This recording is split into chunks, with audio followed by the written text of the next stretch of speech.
bonjour. Donc, on va finir cette série concernant les portes. Dans la vidéo précédente, on avait fait disparaître la porte et désactiver ses collisions. Donc là, on va faire une petite animation pour ouvrir la porte. Donc ça va se passer sous Blender pour commencer.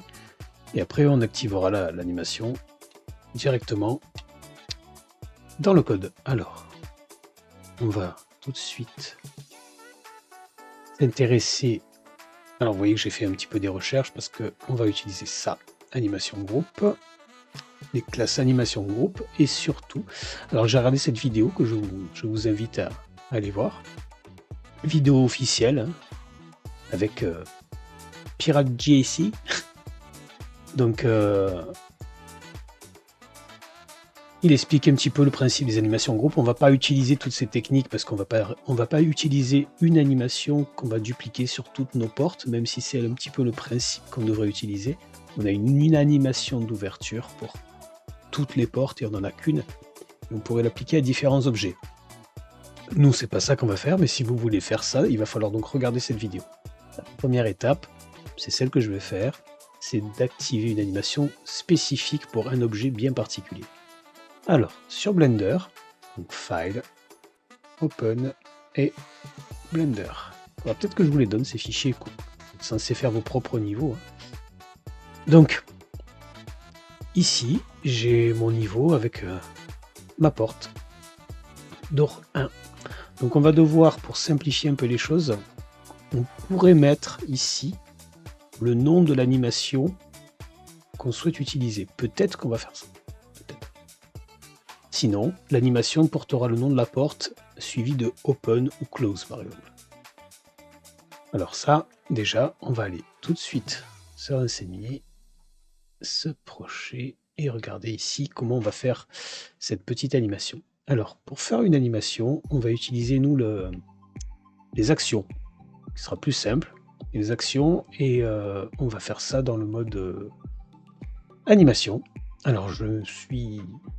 Ouf, avec la résolution, ça va être compliqué, mais on va y arriver. Voilà. On va se remettre devant, et exactement ici.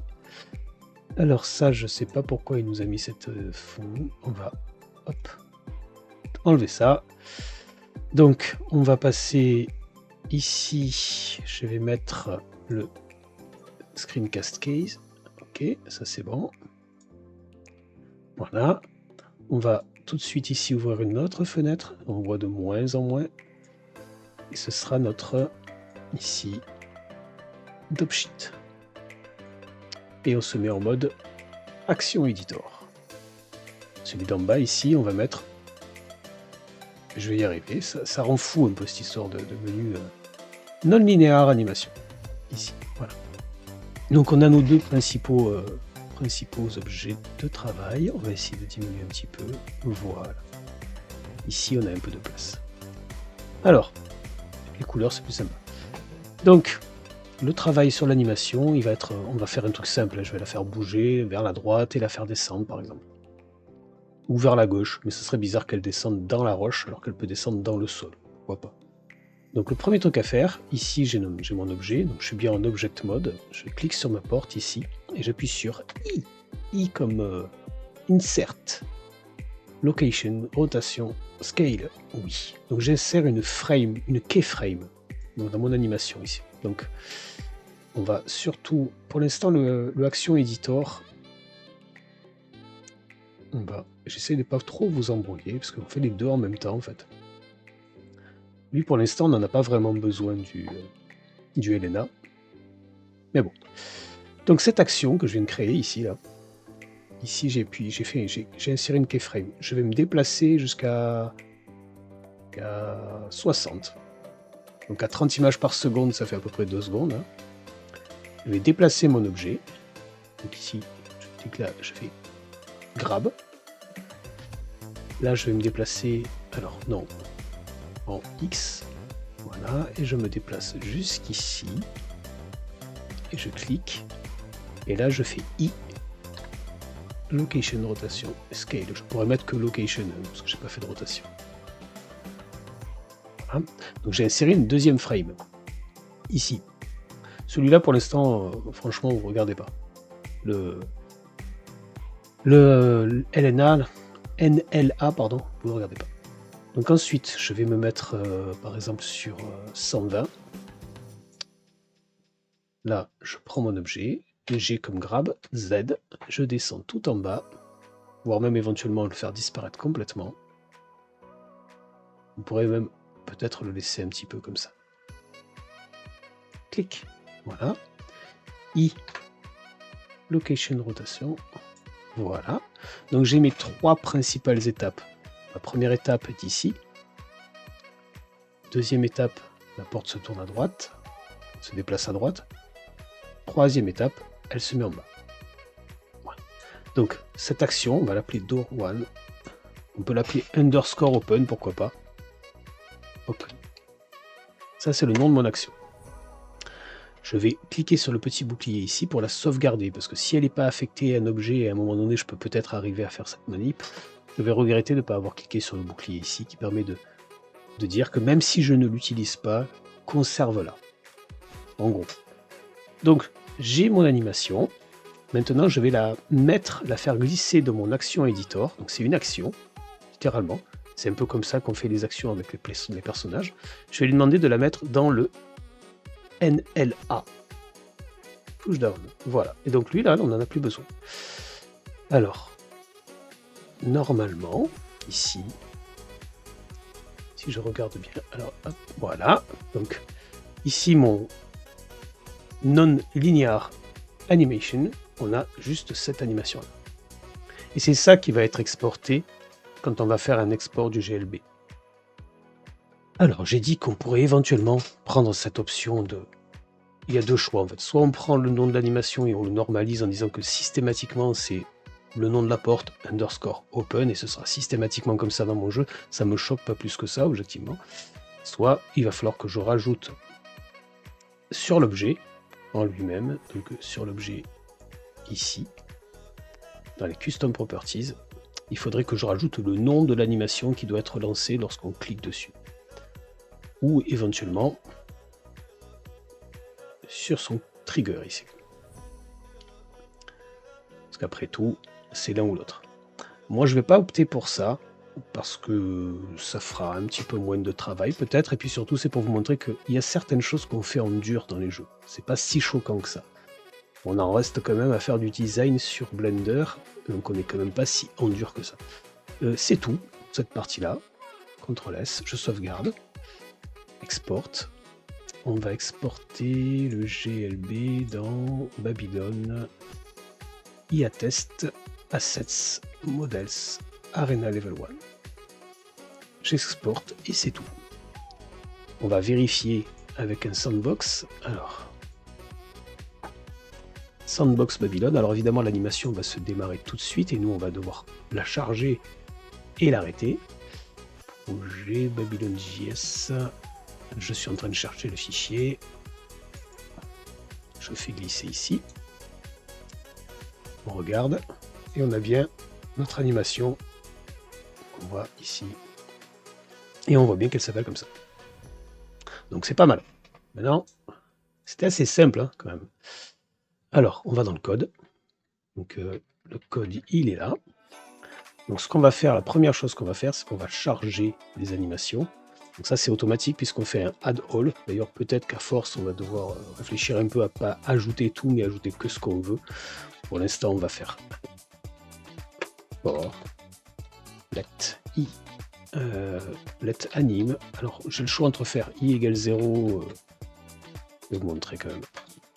Inférieur à this asset container.animation groups. Donc là, je l'ai trouvé où? Bah ça, je l'ai trouvé ici. Voilà, animation groups. La liste des animations. Point length par exemple. I++. On peut faire ça. On peut faire un for anim off animation groups. C'est pareil. Et ensuite, on fait ici un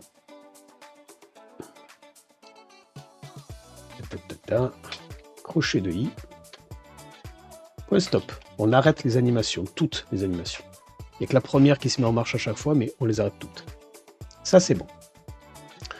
Ensuite, quand on active... Alors ici, dans le Door Trigger, on ne peut pas prendre le risque de récupérer de l'animation. Ici. Alors, en théorie, elle est ajoutée à la scène, mais ne connaissant pas le moteur, normalement ici, on a fait un Add All to Scene. On devrait pouvoir ici récupérer le nom de l'animation. En même temps, si on peut, puisque ils ont été ajoutés à la scène. Donc, normalement, l'animation, c'est ça. Donc, on va juste prendre un peu de place ici. Voilà. Virgule. Alors, l'animation, donc le Open Anime, c'est quoi? Alors, c'est un peu tendancieux parce que c'est un trigger et qu'il n'est pas censé connaître vraiment la porte. Donc, mais bon, on a un door name, on peut avoir un Open Anime, peu importe. Donc, l'animation, c'est quoi? C'est Global Manager. Alors, Open Anime. Soit on récupère l'animation, soit on récupère son nom. Scène. Get Animation. Alors, je crois que je l'avais récupéré tout à l'heure.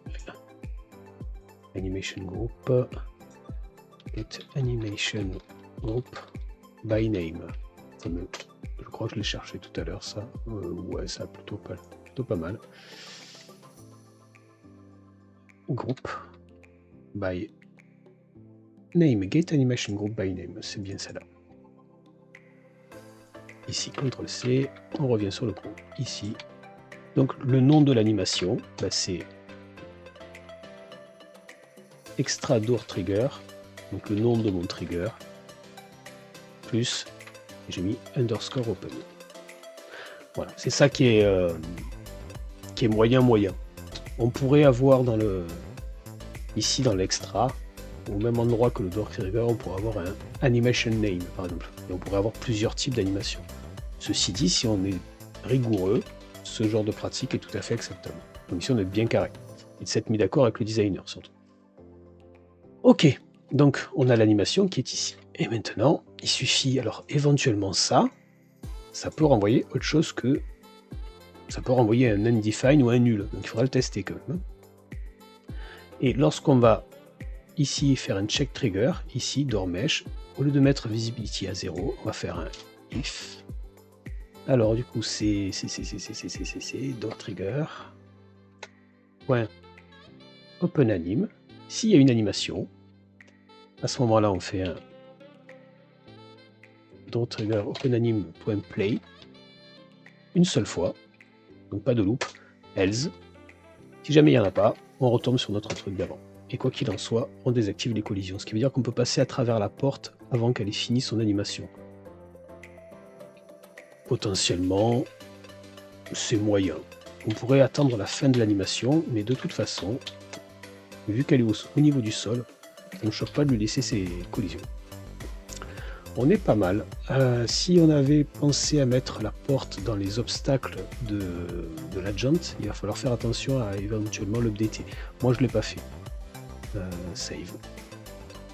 C'est tellement petit comme anime et comme modif que j'ai l'impression que c'est pas suffisant, mais je pense que c'est suffisant. On va voir.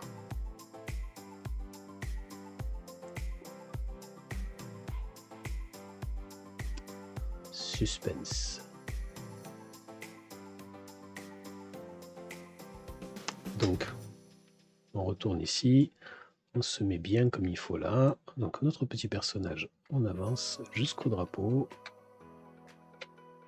Et c'est magnifique. On va essayer de toucher la porte. On touche la porte, oui c'est bon. Donc voilà, c'est fait, une petite animation, et on sort. Et voilà. Il n'y a plus qu'à. Petite vidéo très courte, mais c'était assez simple à faire. Bon dimanche, à bientôt.